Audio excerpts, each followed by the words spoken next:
So in the last screen, we had done the basic configuration of our virtual machine. Now we are in the screen wherein we need to select the OS disk type, and we can also add something known as data disk. So if you actually compare your Azure virtual machine with a common machine, so let's say your own laptop. So your laptop also needs disks in order to store information. So if you have a Windows-based laptop or a workstation, you'll be having probably a C drive, a D drive, an E drive, etc. That's where all of your data is stored. So similarly, for the Azure virtual machine, you also have these disks that can be allocated onto your virtual machine for the storage of data. Now, by default, when it comes to the virtual machine, you will get an OS disk that is used for the OS itself, for the operating system files. And you can add additional data disks if you want to. So if you want to store additional information, you can create a data disk and then assign it onto the Azure virtual machine. But I said by default, you get an OS level disk already assigned. Now, when it comes to the disk type, there are different disk types in place. So premium SSD is used when you want the best performance for your workloads. For example, let's say you are hosting a database server on this virtual machine in your production-based environment for your company. At that point in time, you should look at using premium SSD. Or let's say this machine is going to be used as part of your test environment and you don't need that much performance. You can choose standard HDD. So again, the decision also comes on to a cost factor because premium SSD is obviously much more expensive than standard HDD. But if you want better performance, then you should choose premium SSD. So for the moment, I'll leave it as it is. And here is where you can add and attach new data disks. For the moment, I won't create any new data disks, and I'll go on to the networking section. Now your machine needs to be part of an Azure virtual network. Here, this particular wizard is going to create a new virtual network for you. In the virtual network, you'll have a subnet, and again, this subnet is going to be created for you as part of this particular wizard.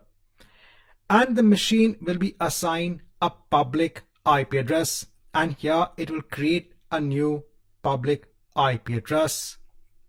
So normally machines are part actually of a network. If you again look at your laptop, if you're working from home, when you're connecting onto the internet, you're probably connecting via your Wi-Fi router.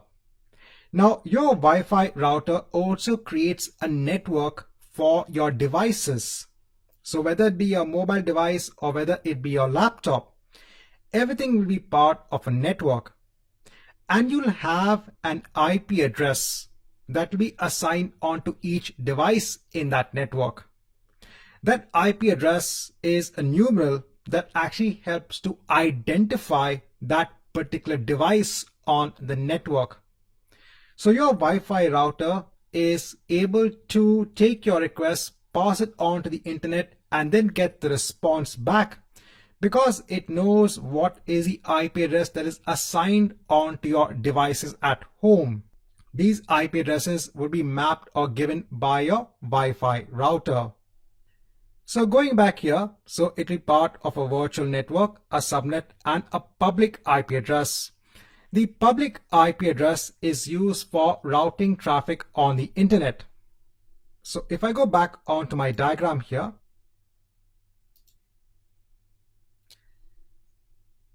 so the virtual machine we have seen is going to be allocated disks. It's going to be part of a virtual network, and it'll be part of a subnet. It will also be allocated a public IP address. So if you want to reach this virtual machine from the internet, so let's say from your laptop, you want to go via the internet and interact with the virtual machine. The virtual machine needs to have a public IP address because again, you need to understand what is the location of the virtual machine. How is your laptop going to reach this virtual machine? It will be via the public IP address. So I said the IP address helps to identify a machine on the entire network. And here we are talking about identifying the virtual machine on the entire internet. So that public IP address will actually help to identify that machine on the internet so that we can reach that virtual machine. Now next, I'll leave everything else as it is. So the network security group, the public inbound ports, again we have port 3389.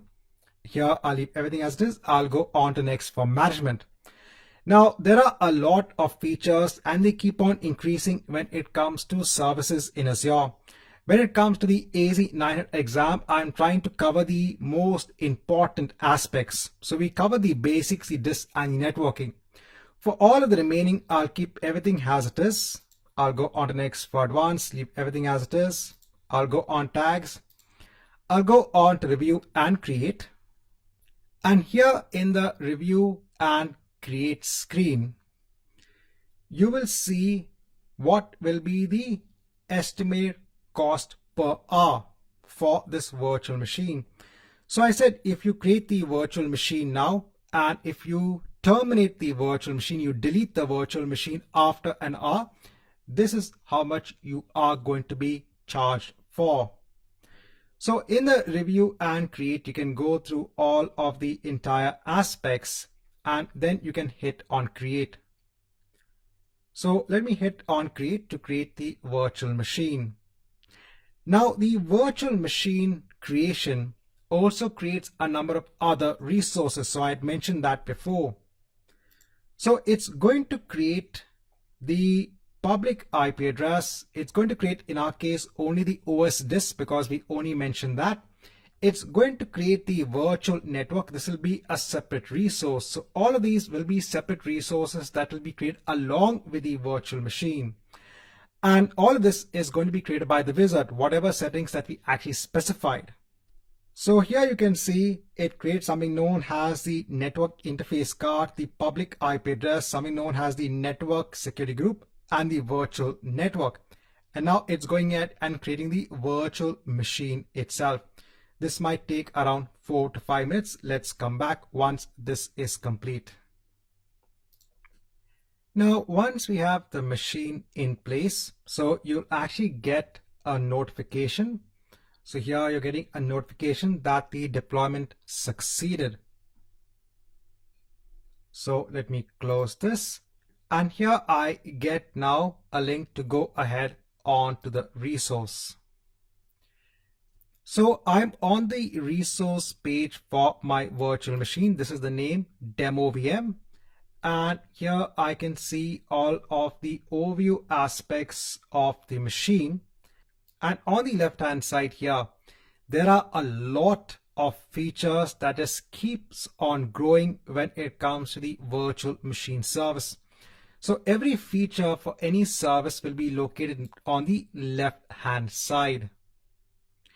Now, if I just go on to the portal menu and here if I click on all resources. Now here you can see you have a lot of resources in place. I have my virtual network, I have my virtual machine, I have a public IP address, a network security group, a network interface, a disk, and something known as network watcher. So along with my virtual machine resource, there were a number of other resources that also got created. Now at this point in time, I just want to let you know that let's say you got an error when it came to the deployment of the virtual machine. So one of the major reasons as to why you might get an error is because of the restriction that you can't create the virtual machine in any region. So when it comes to the Azure free account, you might have a restriction on the region in which you can create your virtual machine. So currently I have created all of my resources in the North Europe location. If, for example, you try to create your virtual machine in the East US location, you might get an error, a deployment failure. And that's because you might not be allowed to create the machine in the East US location. This is a limitation or a restriction of the Azure free account. But you could probably try the Central US location. So again, when it comes to certain aspects as part of the Azure free account, there are some limitations in place. So just want to mention this if students do get an error. And in case if you do get an error in creating the VM in one location, you might already have some of the resources such as your virtual network, your IP, your network security group already created, but the virtual machine will not be created.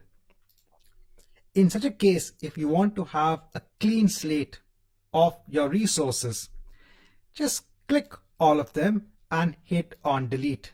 And you can delete your resources and start again. So I said this could be a limitation. Again, I can't say which region has a limitation. It also depends on which location you are located in. So I said there are so many regions and I don't know which region could have a limitation. I just want to let you know because sometimes students can face this error when it comes to the creation of the virtual machine.